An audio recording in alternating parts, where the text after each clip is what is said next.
Reklamo sa atin ngayon ay tungkol sa isang siga na ginawang inuman at tambayan ang harapan ng bahay ng nagrereklamo. Na si Lisa.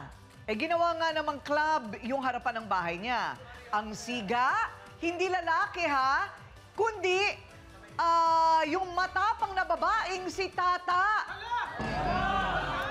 Ang balita ko, naghahamon pa ng suntukan tuwing laseng.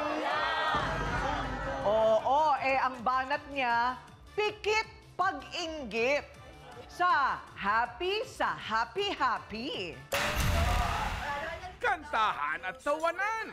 Ganyan ang inuman session ni Tata at kanyang mga kainuman. Pero si Liza na kapitbahay, todo ang reklamo dahil naiingayan. Daanan namin. Nasasakupan ko.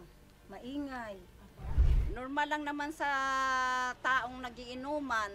Maingay, may kantahan, may sayawan.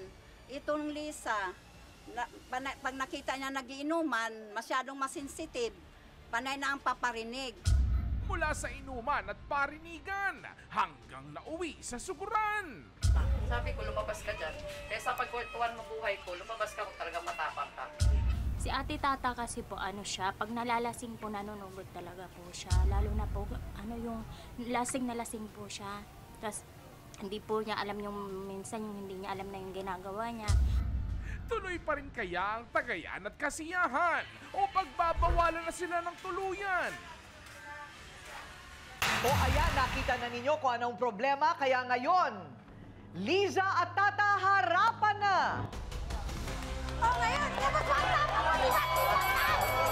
Nagmamalatin, kinatatakutan ka! Ngayon! Ngayon ka magsalita! Ngayon mo lang ang tapang mo! Sige! Di ba? Matapang ka! Huwag kang puro bunganga! Hindi ako nagbubunganga! Malakas ka nga! Matay mo nga! Ngayon, malakas ako! Nasarap ka tayo! Ngayon ka! Wala kang di ba? Sige, tama-tapang ka! Sige! Ngayon mo ilabas ang tapang mo! Okay, teka, upo muna tayong lahat. Ayan, teka, eto.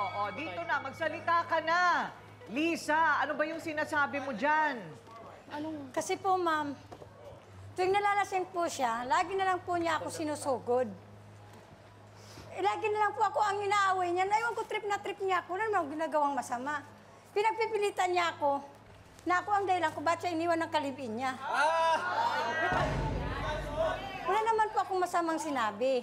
Pinakiusapan ko lang po yung kalibin niya na pakiusapan niyang Tata na paiwasin sa mga pag-inuman sa mga kalalakihan at sumasayaw pa po. Ang sagwa po tingnan eh. Anong problema mo dun? Bilang babae, gawain mo ng matinong babae makinuman sa mga kalalakihan. Bakit? May nabalitaan ka na ba may naging lalaki ako doon? Wala akong sinabing may naging lalaki ka. Ang sabi ko, hindi matinong gawain ang makikipag-inuman sa kalalakihan at nakikasayawan pa. Oo! Totoo! Pero wala kang ha?